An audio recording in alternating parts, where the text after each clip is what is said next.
Good evening. Please stand as you are able and join us in the Pledge of Allegiance. I pledge allegiance to the flag of the United States of America and to the republic for which it stands, one nation, under God, indivisible, with liberty and justice for all.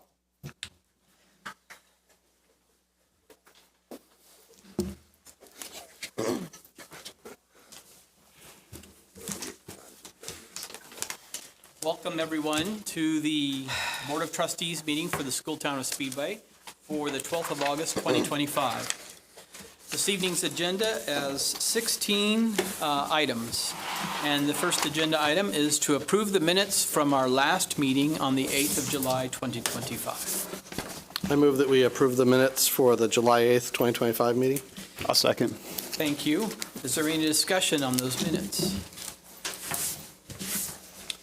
Hearing none, would all those in favor of approval of the minutes from July 8th, 2025, please signify. That passes 5-0.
Minutes are signed. Thank you very much. The second agenda item this evening is to conduct a public hearing on the 2026 Capital Projects Plan. So I now open the public hearing on the 2026 Capital Projects Plan. Are there members that wish to speak to the plan? Hearing and seeing none, I will now close public comment on the capital projects plan for 2026. The third agenda item this evening is to adopt the 2026 capital projects plan resolution. Mr. President, I move that we adopt the 2026 Capital Projects Plan Resolution. Thank you. I'll second. Thank you. Is there any discussion on the adoption of the 2026 capital projects plan? Hearing and seeing none, would all those in favor of adopting the capital projects plan please signify. That passes 5-0.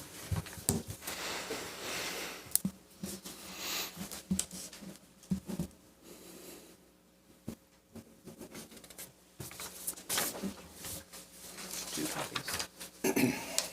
Hold on.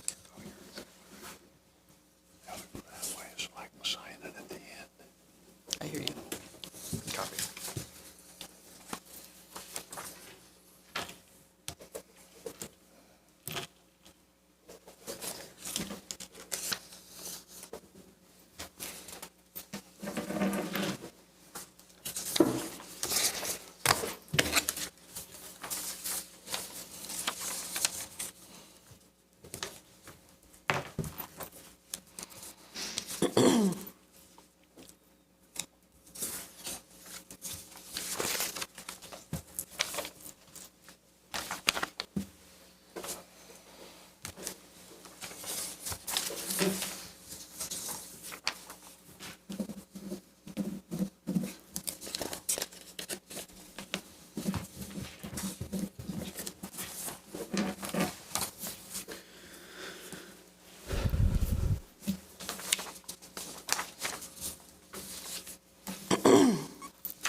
Thank you very much. Okay, the fourth agenda item this evening, excuse me, is to approve the resolution reapproving the issuance of 2025 bonds and the supplement to the master continuing disclosure undertaking. Mr. President, this is part two that we approved the first round in October of 2024. So as planned and strategically planned to ensure that we can get the most money that we can, our finance team advised us to go this route. And this is the second part of the offering and collecting and selling bonds and doing the supplement master continuing disclosure undertaking. So the first round, we were around $25 million. This part is $6.5 million that will go out to the market in a couple months. So our first round did pretty good, and we expect that the way the market's going right now, we made the right choice a year ago for doing it this route. So the recommendation is to approve the resolution for the 2025 bond supplement to master continuing disclosure undertaking. Thank you. I move that we approve the resolution approving the issuance of 2025 bonds and supplement to master continuing disclosure undertaking. Thank you. I'll second. Thanks. Is there any discussion on this resolution? Hearing and seeing none, would all those in favor of approving the resolution, please signify. That passes 5-0. So we do both of us? Yeah. Yeah, President and Secretary. We'll just do that now.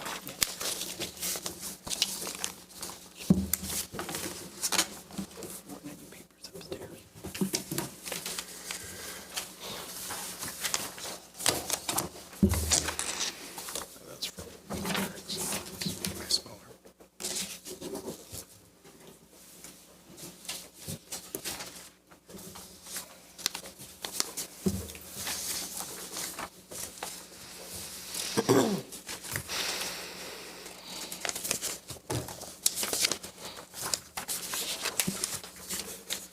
Okay.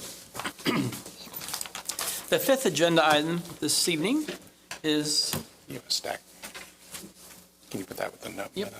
The fifth agenda item this evening is a report of the state assessments for 2025. Good evening. I'm here to share the assessment results for our 3rd through 6th grade, and then I have the secondary administrators joining us that will share a little bit about the 7th through 12th grade students. In your packet, there is a presentation of the assessment results. To start off, once again, Speedway schools scored the highest I-read within Marion County. If you turn to the following page, there's a breakdown of the I-read data. As was shared in previous board meetings, this year was a little different. Our 3rd grade students, if they hadn't passed when they took it in 2nd grade, they could take it in March. If they did not pass in March, they had 2 additional opportunities to pass. If you'll go ahead and look at the right side of that table, towards the bottom, you'll see that after all the attempts that they were given, we had 94% of our 3rd grade students pass. That came out to being 9 students that did not pass. All 9 of those students are English learners. 3 of those 9 are also special education students. And of those 6 that are only EL, all of them scored at a level 1.5 WIDA or lower, basically meaning that they were newcomers. So that just goes to show the effort that our 3rd grade teachers, and as well as our kindergarten through 2nd grade teachers have put in over the years to prepare our students. Next, if you'll look at the top right-hand side, still up on the right-hand side, that score up there is the number of students that were 3rd grade this year, but they took it also as 2nd graders the previous year in 2024. We had 53% of our students pass in 2024, so meaning 47% of those students had to take it again this year. If we'll shift over to the left-hand side down towards the bottom, this year our 2nd graders took it, and we had an astounding 78% of our 3rd graders pass. Second graders, sorry. So we went from 54 students not passing down to 30 students passing. So that, again, is a testament to the great instruction that's taking place across our K-3. If we turn the page, the next several pages are the iLearn data for English language arts, followed by the iLearn math scores. You will notice the top row is the Indiana average scores. The next row is our Speedway students from 3rd through 8th, and then the corporation average. Again, all grade levels were the top in Marion County.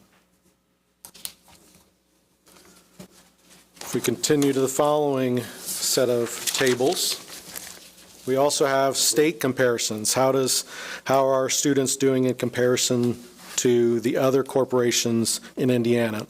Out of the 290 public school corporations in ELA, we were 23rd. In math, we were 26th. And in math and reading, students that passed both, we were at 17th. All those are in the top 5 to 8% of the school corporations in Indiana. What also is shared in those tables is we all know that the greatest factor in a student's achievement many times is their social economic status. You will see in each of those tables that all those school corporations that performed above Speedway schools all had lower and many times much lower SES population. And then last but not least, at the elementary level, if you turn to the next page, the historical data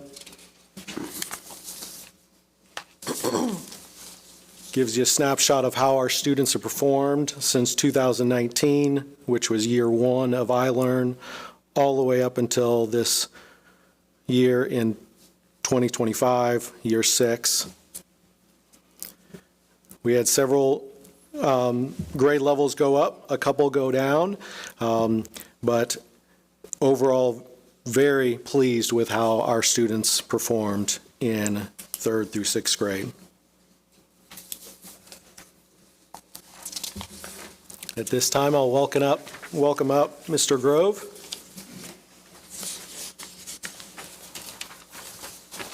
Good evening, and thank you again for the opportunity to talk about junior high iLearn results. And if I could have that last slide that Mr. Schnaus left up, as I'll pick up where he did with 7th and 8th grade results and just looking at historical data. And again, iLearn is an assessment that is 3rd through 8th grade, with the junior high being 7th and 8th grade. We do continue with that assessment. And again, looking at 7th and 8th grade results there from this past year, 3 out of the 4 looking at 7th grade language arts and math and 8th grade language arts and math. 3 out of the 4 did go up from where they were last year. So again, very proud of how our students performed on the iLearn assessment this year. On the next slide, if you'll switch, is again,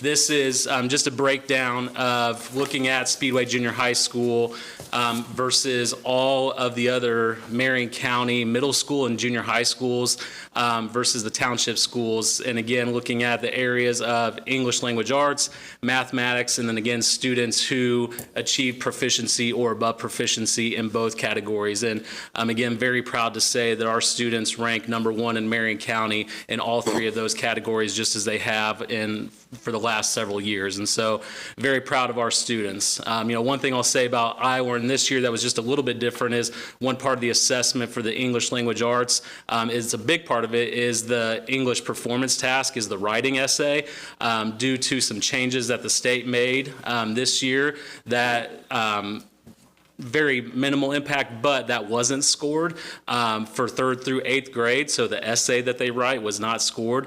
Had that been scored, I think you'd see even higher scores, just with the emphasis that the district places on writing in our English language arts scores. So very proud of our scores regardless, but I think had that factored into each student's score, you'd probably see even better English language arts scores than what you're seeing already.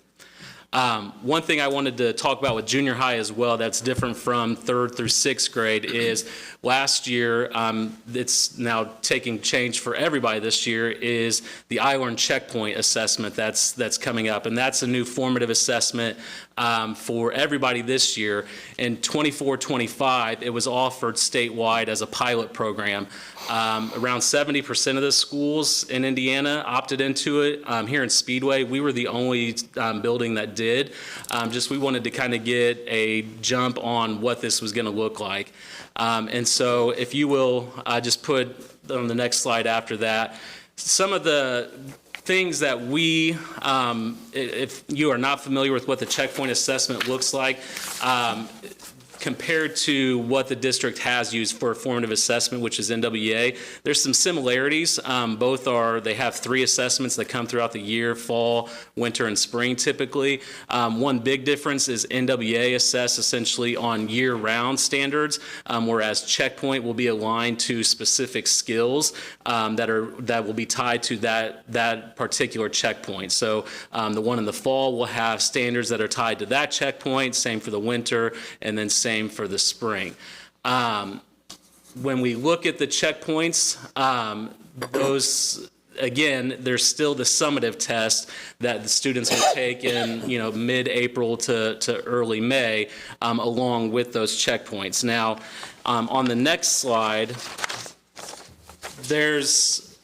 the pilot year was a pilot year, but it was also a year just kind of, I think, getting things ready for this year when now that we're in 25-26, all students will be taking the iLearn checkpoint assessment. And so just from the experiences that we had at the junior high versus what we're seeing now, that everybody's going to be taking the checkpoint assessments and things that we see, these are 3 areas that we've talked about that we're already seeing better things that are going to be coming for 25-26 versus what we saw in 24-25. So just real quick, some things to highlight. In 24-25, it was a fixed form assessment, so all kids took the same test, the same questions. This year, it's going to be a computer adaptive, which is what they see on iLearn. It's what NWEA was. That's where the test changes based on how kids respond to a particular question. So if they get it right, they get a tougher, more rigorous question. If they get it wrong, it kind of goes down a notch. The resources being a pilot test and helping teachers prepare kids for that test were lacking last year, and there's already better item specifications, better frameworks out there for teachers and getting students ready for the checkpoint. And then the biggest thing was the data that came from the reporting from checkpoints. Last year, the data was lacking, I think, and once students took the test, the whole point of taking an assessment is what you do with it after. And so the data that we got really didn't help us drive instruction after we took the test, and already we're seeing this year that the DOE is releasing better reports, better individual reports on, okay, once, little Sally takes this test, you can see how she's doing on this specific standard, what specific skills she's, not doing well in, and then you can really target your instruction on those specific skills. So I think from our standpoint, it's good to see that they're taking, feedback that schools that went through the pilot last year, what the experiences they had, and then implementing those changes for a better experience this year in 25-26. So that will be, again, for everybody this year, but again, just some of the things that we saw last year at the junior high. So, Thank you. yeah. Thank you. Yeah, thank you guys. Then if Mr. Claiborne will come on and join us.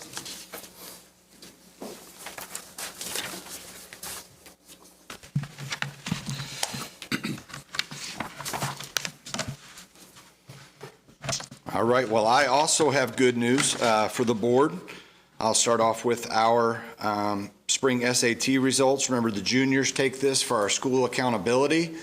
We take this in March, and they are expected to meet the college-ready benchmarks set by the school board that determine their likelihood to get an A or B in their first college class. So, yep, you can see those there now, and in both categories, math and reading and writing, well above the state average, and also in both. And then when you break it down by demographics, of course, they were all really strong as well. So great job by the class of 2026 there, and all of our teachers getting those students prepared for that very important test. And for our biology, you can see our past performance there. And again, our science department continues to knock this out of the park also. You can see that while the state average went up by 2, we also went up. State rates down just a little bit, but as the other principals, Lance and Shane said, you know, our demographics are very different than those 25 that are ahead of us. And I'm really proud of the work Mr. Hurston and Ms. Cunningham have done to get, you know, 63% of our kids to pass this biology iLearn exam. So fantastic work there. And then the last one, I will go into a little bit more detail on this because without any kind of state norm, it's kind of hard to know what that means exactly. That 72% at the bottom is the one I'm going to focus on. 8 years ago, the superintendent of public instruction invited us to the State House to join just a very small group of schools that were able to get 25% of their students to pass an AP test before they graduated high school. That was the elite high schools in the state. And you can see now that we have almost tripled that with that number rising each year. And again, just for some more perspective, on the last year that I could find data for other schools in the state, 433 other public high schools, West Lafayette was at 62%, Carmel at 53%, Zionsville and Westfield at 52%, and no other high schools above 50% in the whole state. So at 72%, there's plenty of credit to go around to everybody. Obviously, the class of 2025, their families, everybody who voted yes for the referendum, our teachers, our whole faculty, you guys up here. I think back to even Mr. Hull, his vision for this program, and that number, even more than Blue Ribbon, #1 rankings that we've had and been honored with. To me, that's the most impressive accomplishment we've had, and I could not be more proud of that accomplishment. Thank you, Mr. Claiborne. Thank you, Mr. Grove. At this time, as you can tell, we're very pleased with the results by our students and our staff from the 2025 assessments. At this time, we'll offer up a time for you guys to ask any questions about the assessment data that we shared with you. Just say it's so impressive to see that standard set so early on with the K through 3 teachers really working and setting that foundation and seeing it kind of ratchet up each level to get to the point of results where you're seeing 72% of the class being able to bring in things for college credit. That's just really fantastic. Everybody should be very proud of that. I feel like I guess growing off of that, the numbers that when you start really parsing the data, we see at each state. So we have 53%. In 2024, we have 53% of our second graders pass iRead. And then, is that a first and second? So is that 53% comparable to the 78, or did they just do it once last time? So in second grade, they only did it once. Yeah. That's correct. Okay, so now, our first attempt rate in 2025 is almost 7 percentage points up. Our total pass rate is 25 percentage points up.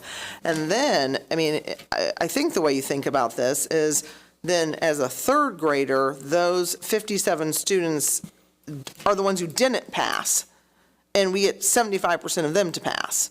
And so that, that starting here where we're not saying like, oh, let's just go into second grade and take a test for practice, but we're actually instilling this desire to be successful, putting aside the whole argument about using these as measuring sticks, but it's what is being used now. And so we're playing the hand that's dealt us, and we've got kids doing that from the beginning, and that's really impressive. I would assume at all levels that if, I mean, I'm assuming I'm going to be sitting in some meeting or retreat or something and hearing about the plan because there was a dip here and there's a dip there and how those will be addressed. And so that's something I think community, you have to you just can't even understand how these administrators and how these teachers do this, how every single dot is looked, I mean, truly every single student is looked at. I remember one year where we were talking about graduation rate, we were talking about literally the individual students, which just, it just doesn't happen in other places. And so, gosh, congratulations to all of you. It's just impressive.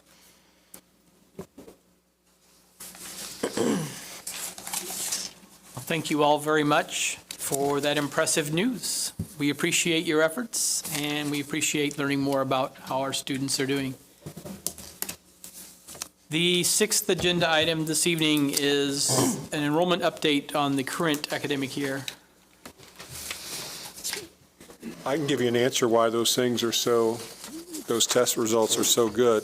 If you look at enrollment, we have purposely tried to make sure that our K through 3 classes are small so that we can make individual results. And if you'll look at our enrollment right now, 33 of our 35 sections in K through 3 have 17 or less students. 33 of the 35, and there's 2 that have 18.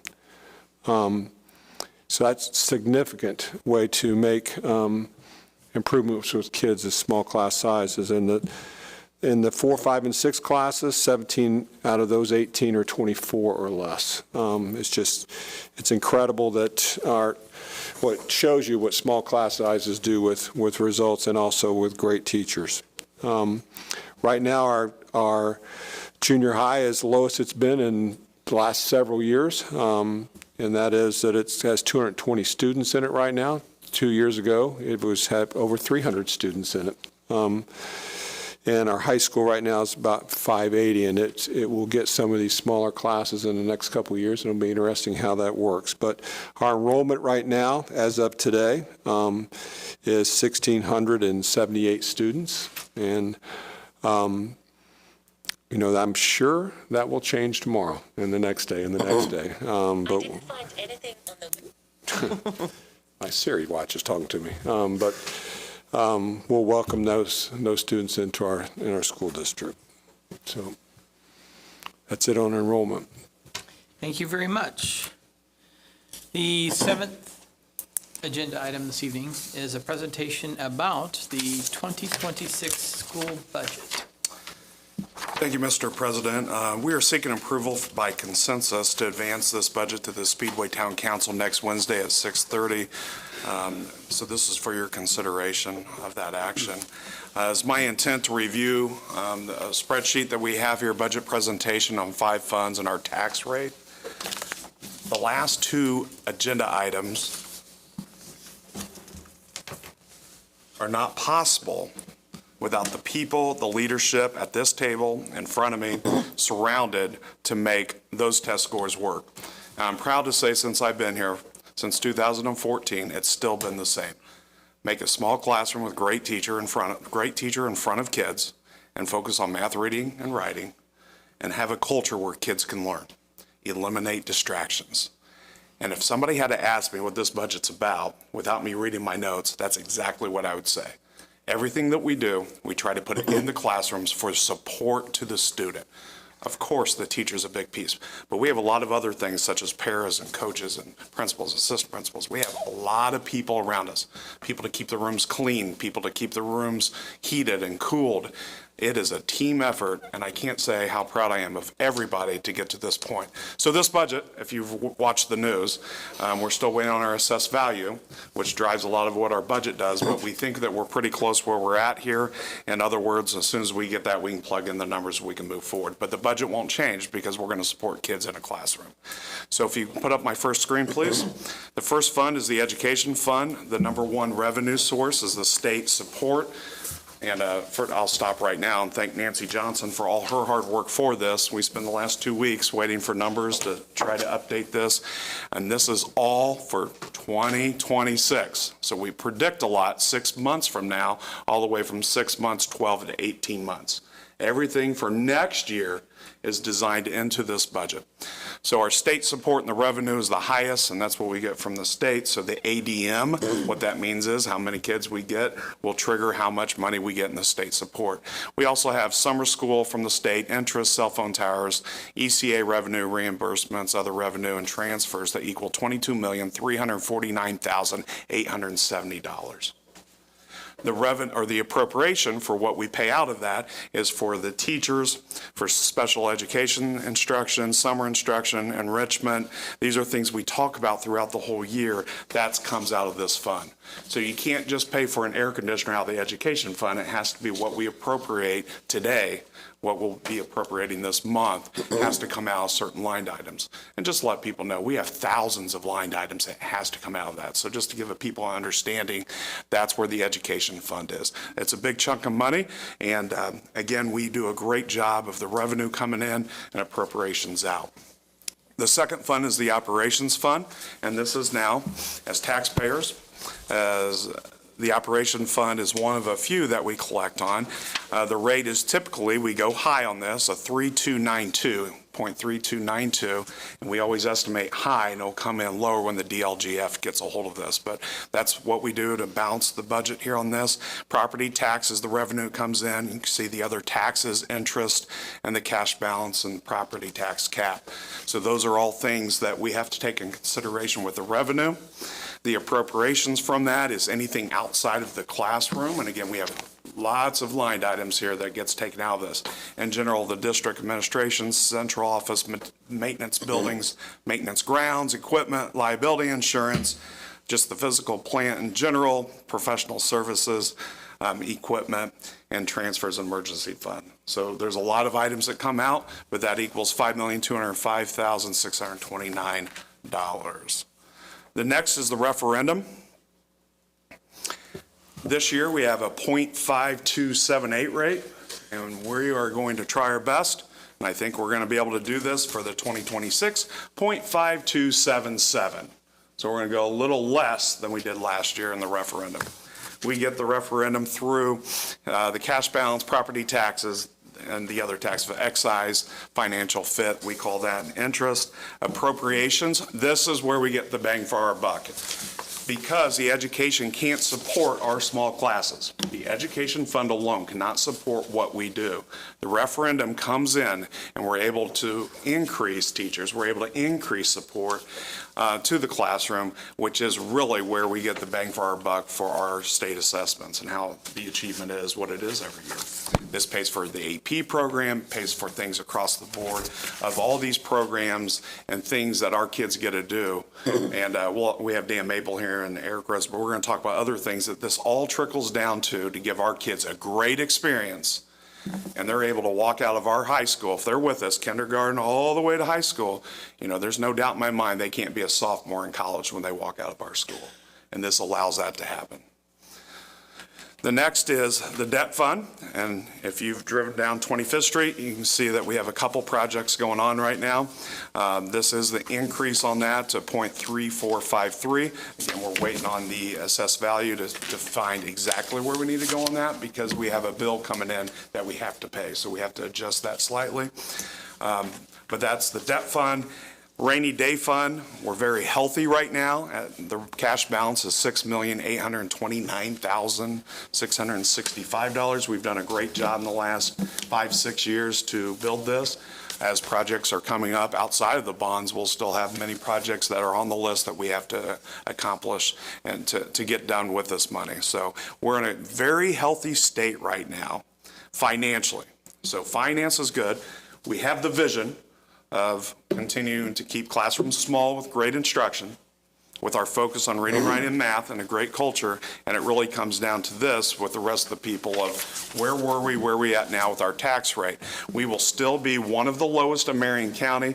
From another friend district next to us, you know, they're over $3 for their school tax. We will be $1.17. And last year, we were $1.17 also, so we're going to try to hold that firm for the 2 years in a row. We advertise at the rate, and then the DLGF will take it. They'll take it through their systems and give us our final rate, which we won't know for months from now. But that's where we're at for $1.1779. And that's where we're at with the budget for right now. I'll take any questions. I ran out of slides. Okay.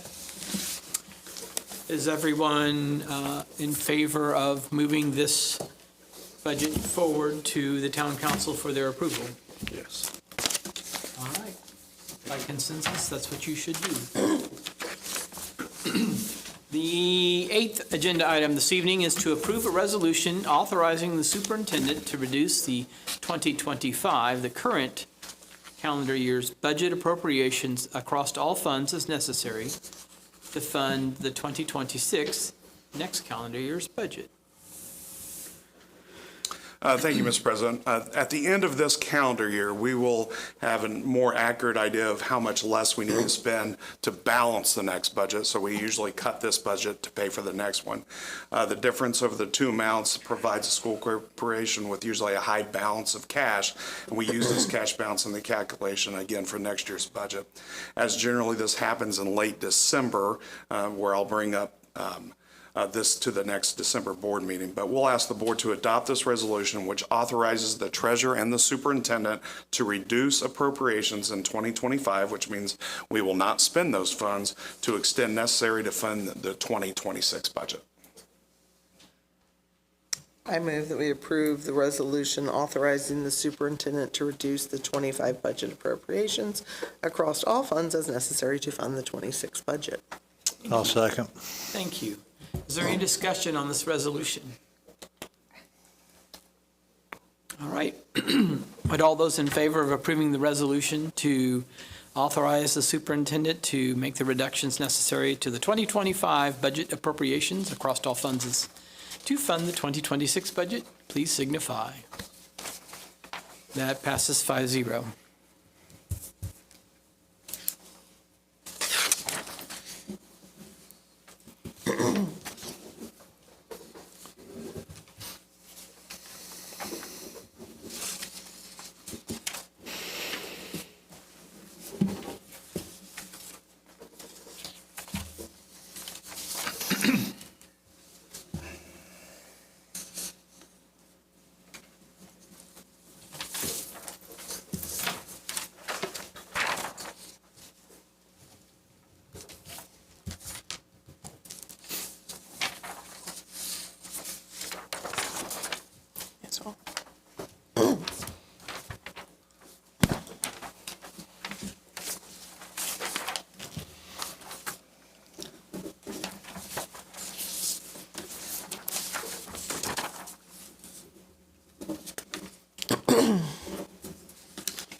Okay. The 9th agenda item this evening is to approve paraprofessional and substitute teacher hourly rates. All right, this is take two. We approved this last month, but we left two names off of it, so I wanted to give you the full list and make sure you put your eyes on it and approve this again. This is to approve the paraprofessional and substitute list. This alternate education for $21 an hour and SEL mentor, which is funded both through grants and through referendum and Title IV at a rate of $23.50. So my recommendation is to approve this again, the paraprofessional substitute teachers. Yes. I'll move that we approve the paraprofessional and substitute teacher hourly rates. Thank you. I'll second. Thank you. Is there any discussion on this agenda item? Would all those in favor of approval of the paraprofessional and substitute teacher hourly rates, please signify. Passes 5-0. The 10th agenda item this evening is to approve a donation from the Music Boosters. Thank you, Mr. President. Any donation that goes to the corporation, we do have the board approve this, and like the other trailer that we received from the Lions Club, this is from the Speedway Music Boosters, and they've acquired a trailer and like to donate it to the corporation. The recommendation is approved. You have a picture of it in your, in your packet. It's a 5x8 enclosed single axle trailer. And we've had our Director of Facilities and Maintenance take a look at that, and you said it looked pretty good. Sure. So we did look at it. We put our eyes on it. This is not something that, this is something that will be utilized, and we'll continue to maintain that. So the picture's enclosed. So the recommendation is approve this donation from the Music Boosters. I'll move that we approve the donation from the Music Boosters. Thank you.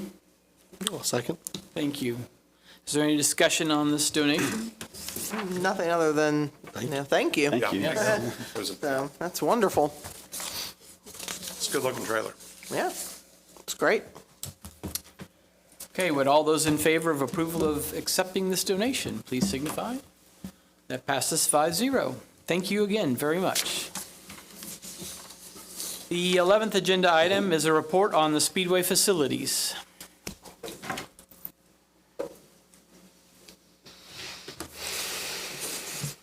Start with pictures? Yeah. Okay. Bill, we're ready. Yeah, there we go. That is an actual picture, and it looks like artwork. So obviously the big project that everybody's aware of and knows of is the football stadium, and we are nearing completion. We actually have our first round of final inspections tomorrow to see if we can occupy it. We're predicting that the turnover date of that will be the 19th, but not actually tomorrow. There's some working off the punch list item that's gone through with the engineers and architects, as well as construction management, of about 150 items. That seems like a lot, but we're talking about items as small as scratches on floors. So there's a lot of blue tape. That's everything from that to making sure all the electrical, technological things turn on. So that's what's been happening over the kind of the last week. Yeah, pause right there. Just to get everybody up to speed, this is where we started about a year ago, 1962 structure. We can see what that is from the satellite view. Yeah. Locker rooms, public, concrete storage. I love this because we're going to go back to everything we said we're going to do and make sure we checklist that to excellence. And, just to give people a reminder, I walked them today, and our bleachers don't look like this anymore. Our locker room doesn't look like this anymore. This is the old pictures. So we have the history and pictures of this, because as we're redoing things all the time, we don't have pictures and the correct dates sometimes. So it's good that we have this. We can show where we were and where we're going on this. So we said this is what our first.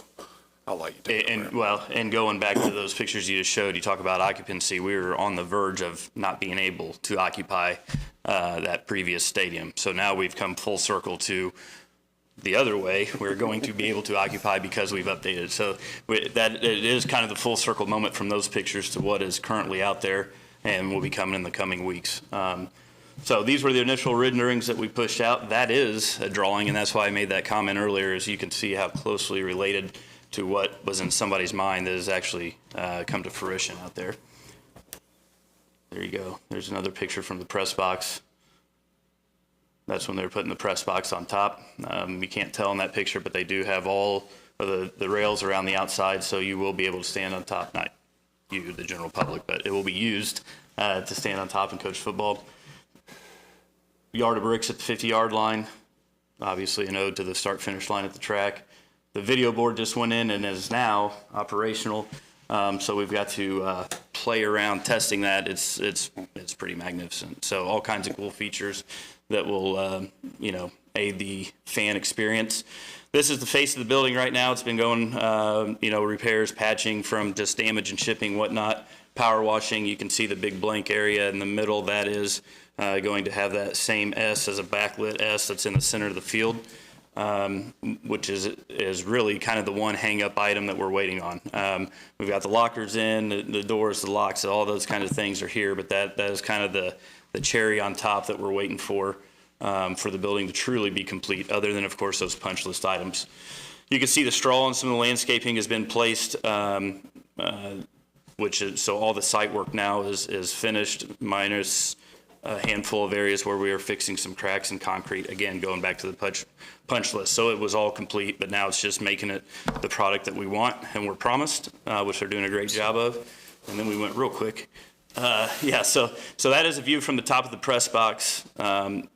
You know, if there's one thing that you could do different about the project, 'cause that's always one of the questions that's asked, the director of facilities office would be right there. You can see the skyline, you can see the pagoda, and of course the field is awesome. It really is. I mean, it's really cool. So, which is what we wanted, but it does serve a purpose because we'll be able to have our TV guys, will be able to film the games. Our coaches, coordinators, both our team and opposing teams. You know, when we talk about football games, talk about that because that's coming August 29th. So you should come see it. There's my plug to the community. So you'll get to see how kind of that is used. Teams have been on it, both soccer and football, just to kind of get out there and get used to the turf. So that's kind of the point that we're at, but we're still waiting to actually be handed the keys to the building to start our full move in. And then your next picture looked like a different project. There you go. The bane of my existence right now would be the junior high floor. That was supposed to be done July 21st. As you can imagine, with a building its age, we did run into problems with the the slab was not what it should be. I don't think that's necessarily an excuse for being this far behind schedule, which I think we have made very clear. We've had an increase of workers in that area, but it is going to be a very cool project. We've eliminated a lot of problems. There was a lot of water damage over the years. You think back to the 1930s when the original court was put in, and you can still see old stairwells that were under that slab and some things that definitely needed to be addressed, and it was time. So we've made it abundantly clear that we were not happy with not meeting a timeline, but we also want a good product, so don't rush it and make it something we don't want.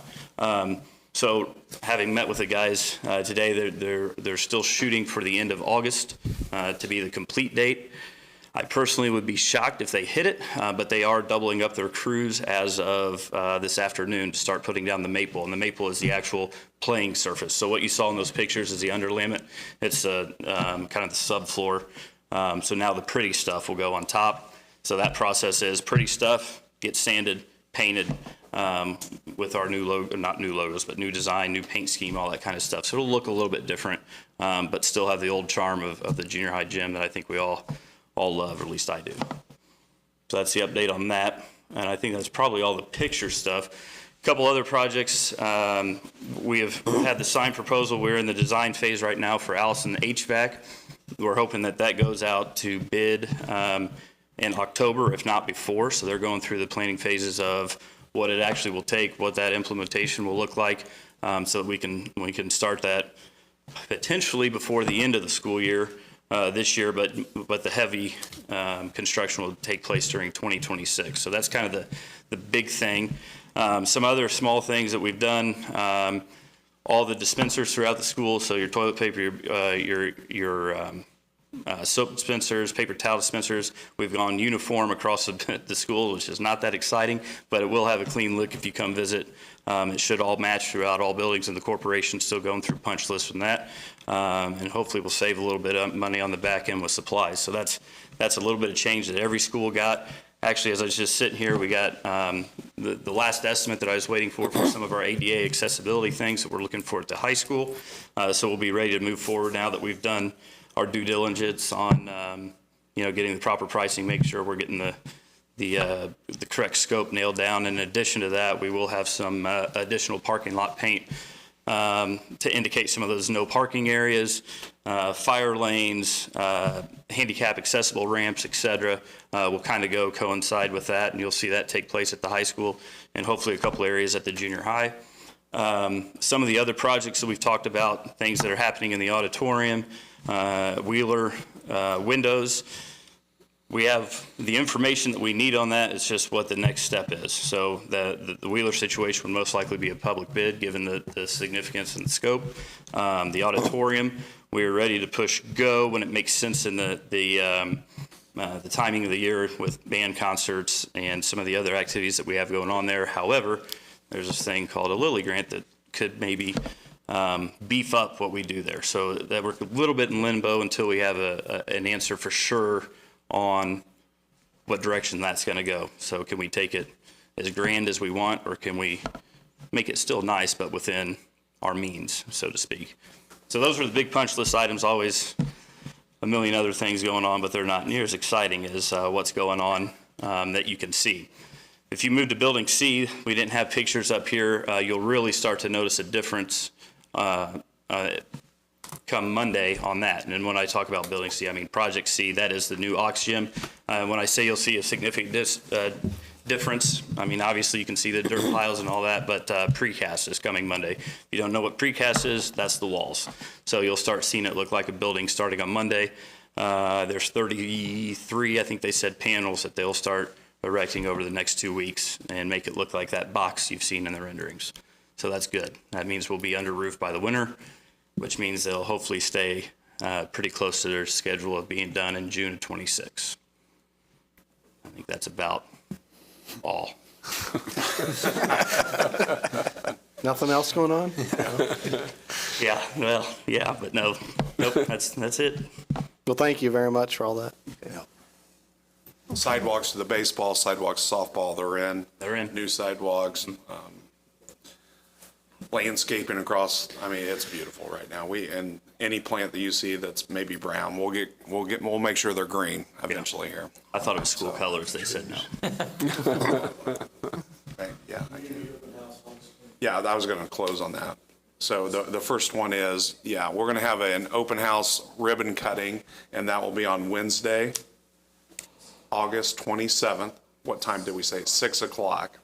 So that will be anybody in the community, and we'll have media there also, and we'll do find a strand of ribbon and scissors, and we'll cut it. We'll open that. And we have soccer games planned, I think, coming up soon. Scrimmage tomorrow. Yeah, so we have quite a few things on the field.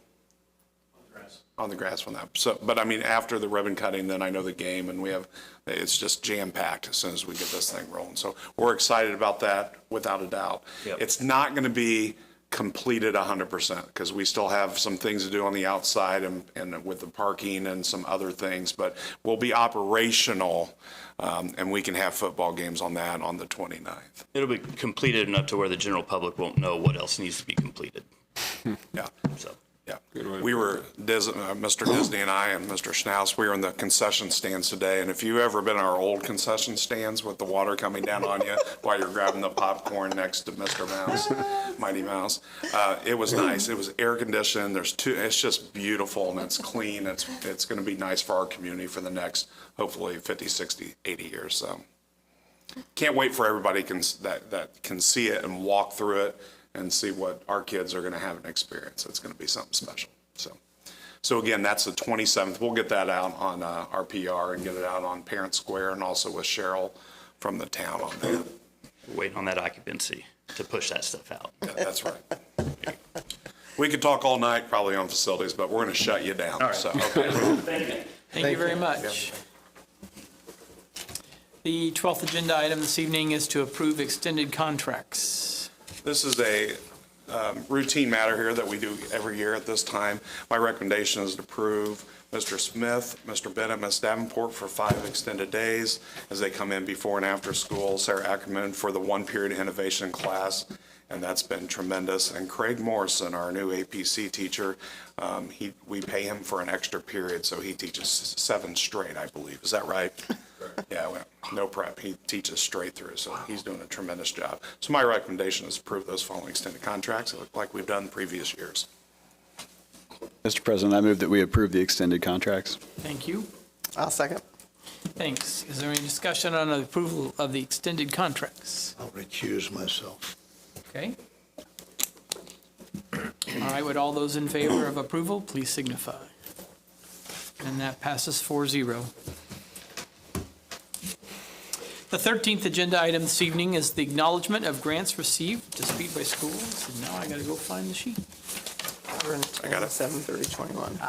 $110,730.21. Thank you very much, both of you. The 14th agenda item is the personnel report. Personnel report for August of 2025 is a lengthy one, but that's pretty typical for August. It carries the resignations and hirings that took place over the summer. We have 25 items on there. We start with resignations. John Miller as the drama chair at Speedway High School. Corinne Owens as an English teacher at Speedway High School. Tristan Taylor as the assistant baseball coach at Speedway High School. Katie Payden as the head softball coach at Speedway High School. Ricky Killian as the equipment manager at Speedway Junior High School. Hayla Cross as the drama assistant at Speedway High School. Darrell Thames as a custodian at Speedway High School. And Gregory Harper as a custodian at Speedway High School. We have 2 disability leave requests. Libby Dunbar, who is our Director of Special Education, and Cassandra Johnson is an 8th grade teacher at Speedway Junior High School. We have the following individuals that are being recommended for employment. Matthew Wanick as the social studies teacher at Speedway Junior High School and 7th grade volleyball coach, a split stipend. Elizabeth Smalley as an elementary teacher at Wheeler Elementary. She's placed at Wheeler Elementary. Janelle Kazinski, science teacher at Speedway High School. Christy Hills, special education teacher at Speedway High School. Lisa Duncan, English teacher at Speedway High School. Erica Hunneman as the head track and field coach at Speedway High School. Michelle Shelton is a cafeteria employee 4-hour, and she'll be placed at Speedway Junior High School. Keisha Elam is a cafeteria worker 4-hour at Speedway High School. Rebecca Rook, cafeteria 4-hour at Speedway Junior High School. Marcus McCormick as the equipment manager at Speedway Junior High School. Todd Jarrett is the 8th grade volleyball coach at Speedway Junior High School. Amy Johnson is the 7th grade volleyball coach at Speedway High School and a split stipend. We're also recommending a temporary teacher contract for Julie Limmel, who will be teaching at Wheeler Elementary. The contracted services with a person you may recognize, Andrea McIntosh, who will take over for the FMLA leave of Libby Dunbar as Director of Special Education, and a volunteer coach of Stephen Beiswinger, who will be helping with football at Speedway Junior High School. My recommendation is to approve the personnel report as presented. I recommend we approve the personnel report as presented. Thank you. Second. Thank you. Is there any discussion concerning the personnel report? Just my thank you to Mr. Disney and the whole crew that takes care of all this stuff. I think most people have no idea how much goes into all of this, and especially over the summertime, but the consistent updates and the approach and the way that you guys go about it, this doesn't just come to the August meeting and it's magic, right? Like this all starts happening in the spring and winter really, and you guys plan out what you might need and who might go and are thinking through this all the time, and it is more than a full-time job, and it's just a part of what you do. So just my thank you to both of you and Lance for all the things you guys have done for this. Absolutely. I think that mantra of small classes, great teachers, we have to have the great teachers. So, again, I echo that. Thank you very much. If there's no other discussion, all those in favor of approval of the personnel report as submitted, please signify. That passes 5-0. The 15th agenda item this evening is to recognize our visitors, which we're very thankful to have and appreciate their attendance, and to ask if there's other business. Okay, seeing none. The 16th agenda item is to adjourn ourselves to be able to sign and approve claims. Thank you all very much for your attendance and patience.